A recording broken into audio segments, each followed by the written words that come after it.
Welcome.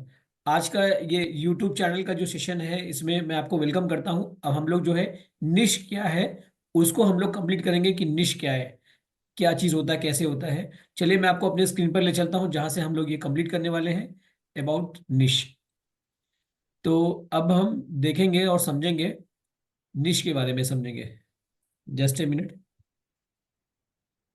देखिए मेरी screen आपको थोड़ा सा क्लियर दिख रही है। ये मैं डायरेक्ट कैनवा आपको पढ़ा चुका हूँ। ये पीपीटी मैंने डायरेक्ट कैनवा पे ही बनाई है। वो तो मैं आपको ऐसे ही शो कर रहा था ताकि आप जान जाएं, लेकिन अब मैं इसलिए बताना चाह रहा हूँ क्योंकि ये कैनवा पे पीपीटी बनाई गई है, क्योंकि कैनवा पे बहुत सारी डिजाइन्स ली जाती हैं। आपको कैनवा में बता चुका हूँ, इसीलिए आपको थोड़ा सा ठीक लगेगा कि सर ये हम भी बना सकते हैं। तो कह रहा है कि how to start a career in YouTube. अब आपके पास सवाल है कि हम यूट्यूब में कैसे अपना कैरियर स्टार्ट करें। तो मैंने सबसे पहले आपसे बताया था, सबसे पहले आपको अपना निश क्लियर करना। निश का मतलब है आपका गोल क्या है, आपका ड्रीम क्या है, आपको किस टॉपिक में मजा आता है।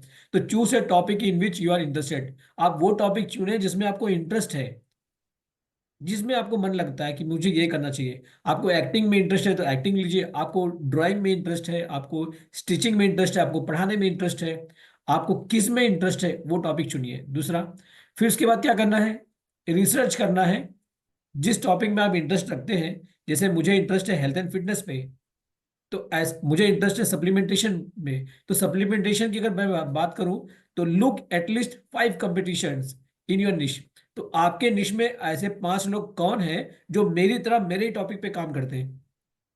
जैसे हीरोज की जब बात होती है कि मैं, चलो मुझे एक्टिंग पसंद है, मैं उनको और देखना चाहता हूँ कि ऐसा कौन लोग हैं जो मेरी तरह से एक्टिंग करना पसंद है। देखिए एक्टिंग में बहुत सारे हैं, बहुत वो कुछ लोग इमोशनल एक्टिंग वाले हैं, कुछ लोग फाइट वाले बहुत अच्छे हैं। सब अपनी अपनी वहीं से डिवाइड हो जाती है। जैसे डॉक्टर्स की बात की जाती है, एमबीबीएस सब पढ़ते हैं, उसके बाद कोई नाक कान गला चला जाता है, कोई पेट चला जाता है, कोई हार्ट चला जाता है, कोई एक डिफाइन कर लेते हैं। ऐसे एटलीस्ट 5 कंपिटिटर्स अपने निश में आपको ढूंढना है और find their difference in their content and improve in your content. तो आपको उनके जो कंटेंट में और आपके कंटेंट में डिफरेंस क्या है, आखिर में वो टॉप 5 है तो क्यों है, कैसे है, क्या उनका कंटेंट होता है, उनके कंटेंट को देखना है, समझना है और थोड़ा चेंज लाना है, या उनके कहीं मिस्टेक्स हो रहे हैं उसको पकड़नी है कि हाँ मिस्टेक कर रहे हैं, और वो करेक्ट सुधार करके आपको फिर से अपने कंटेंट में लानी है। मैं एग्जाम्पल के तौर पे मैं बात करना चाहूंगा कि था, जब ऐसा एक न्यूटन अपने कमरे में बैठ के स्टडी कर रहे थे तो उनके पास बिल्लियां थी, एक बड़ी बिल्ली थी, छोटी बिल्ली, उसका बच्चा था।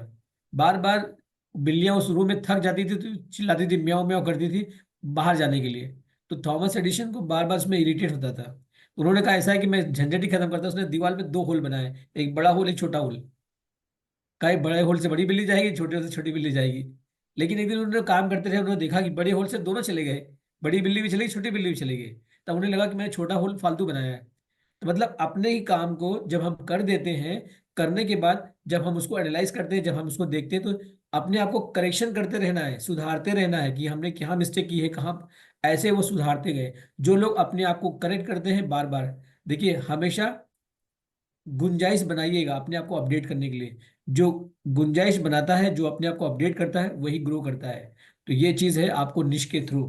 दूसरा आपको ध्यान रखना है, प्लान योर कंटेंट। कंटेंट का मतलब है जो हम आइडिया लगा रहे हैं, जो भी कुछ मेरे दिमाग में आ रहा है वो है कंटेंट। कंटेंट दो के तरीके से होते हैं, लिखित होते हैं या वीडियो के थ्रू होते हैं। तो identify your target audience, know who are making videos for content.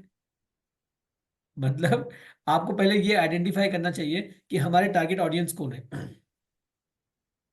कि उसके बाद में क्या करना चाहिए, create a list of video ideas that interest your audience. तो ऐसा कौन सा वीडियो बनाए जो हमारे ऑडियंस को इंटरेस्ट लाए या जो ढूंढ रहे हैं। जैसे एग्जांपल के तौर पे, ऐसा नहीं हमारे मन में जो है हम उसको बनाते जाए। लोग क्या ढूंढ रहे हैं हमको वही दिखाना है ना। जैसे कोई लोग ढूंढ रहा है कि इस समय जो है न्यू ईयर के बारे में बात हो रही है, तो हम वही कंटेंट लेके आए जो न्यू ईयर पे बात हो रही है। लोग 26 जनवरी के बारे में सोच रहे होंगे, तो वही कंटेंट ले आए जो लोग ढूंढ रहे हैं। आप अपने मर्जी से कंटेंट ना बनाए। इसको ढूंढने के लिए हमारे पास इंटरनेट से बहुत सारे तौर तरीके होते हैं। जैसे ऐसे बहुत सारे टूल्स हैं जो यूट्यूब ट्रेंडिंग दिखाता है कि इसमें ट्रेंडिंग में क्या है, या गूगल का ट्रेंड क्या चल रहा है, तो उन ट्रेंड्स को देखें, समझें, वहीं से वीडियोस बनाएं।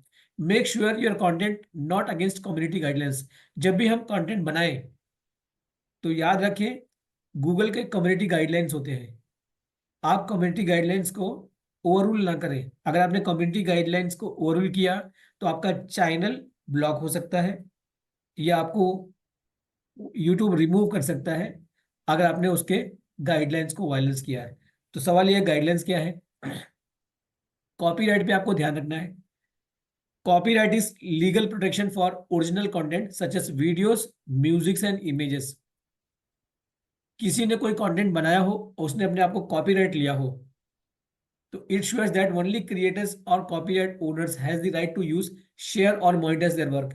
जिसने कॉपीराइट लिया हो सिर्फ उसको वही ले सकता है, दूसरा कोई वही सेम वीडियो अपने यूट्यूब चैनल पे नहीं डालेगा। अगर ऐसा करता है तो कॉपीराइट के अंतर्गत आता है। मतलब किसी का हमने नकल या किसी की चीज हमने ले ली, अगर वो कॉपीराइट में है तो क्लेम कर सकता है आपके ऊपर।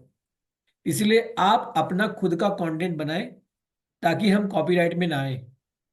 अगर वो क्लेम करेगा तो फिर आपको उसको झेलना पड़ सकता है कॉपीराइट को। इसलिए इस चीज को ध्यान रखना है। हमें किसी का एज इट इज वीडियोस या एज इट इज चीजें नहीं उठानी है, वो भी ऑनलाइन पे बहुत ध्यान रखनी पड़ती है। और कम्युनिटी गाइडलाइंस क्या है। यूट्यूब की community guidelines are rules that platform remain safe, respectful and appropriate for all users. मतलब कम्युनिटी गाइडलाइंस में आपको ध्यान रखना है ताकि हम किसी का वायलेंस ना करें। They cover prohibited content like hate speech, मतलब ऐसी भद्दी स्पीच ना दे। हरेसमेंट वाला कोई काम ना करें कि हम किसी को हरेस परेशान कर रहे हैं। न्यूडिटी वाला कोई चीज नहीं दिखानी है।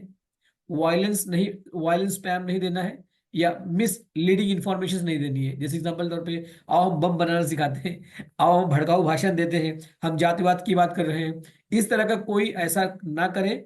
आप कंटेंट ऐसा ना दें जो ये कम्युनिटी गाइडलाइंस को ब्रेक कर रहा है। ऐसा होने या करने पर आपको ब्लॉक या आपको हटाया जा सकता है।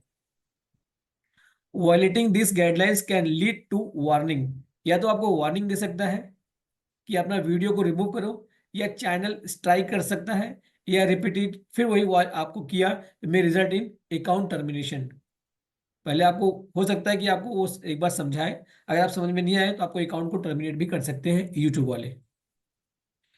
तीसरा आपको ध्यान रखना है कुछ इक्विपमेंट्स के बारे में जो आपको बहुत जरूरी है, जिनको अपने पास रखना है। जैसे कैमरा, जैसे आपका स्मार्टफोन, आपका थोड़ा कैमरा ठीक हो। बहुत परफेक्शनिस्ट में मत जाइएगा कि मैं जब परफेक्ट हो जाऊंगा तभी कुछ तीर मारूंगा। जो जैसा है, आपके पास एक मोबाइल है, उस पर एक कैमरा चल रहा है, बस बहुत है। एक माइक्रोफोन जहां पे आपकी वॉइस अच्छी आए। देखिए आज भी मैं लैपटॉप का ही वॉइस यूज कर रहा हूँ, मैंने अलग से कोई माइक वेक यूज नहीं किया है। मैं जो बोल रहा हूँ ये मेरा लैपटॉप ही इसको कवर कर रहा है। तो एक माइक्रोफोन, अगर आपकी आवाज की क्लियरिटी ना हो तो क्लियर होनी चाहिए, बस आपका जो डिवाइस हो आवाज को पकड़े। अगर ऐसा नहीं है तो आप ईयरफोन का लीड यूज कर सकते हैं। दूसरा आपको ध्यान रखना है, background is most important during making a video. जब भी कोई वीडियो बनाते हैं तो आपका बैकग्राउंड बहुत जरूरी होता है। बैकग्राउंड का मतलब क्या है। बैकग्राउंड का मतलब यह है, ये तीन चीज को समझिएगा। आज हम लोग यहीं पे रोकेंगे, मैं आपको समझाते समझाते बात खत्म कर रहा हूँ। देखिए आपका जो बैकग्राउंड है पीछे साफ हो।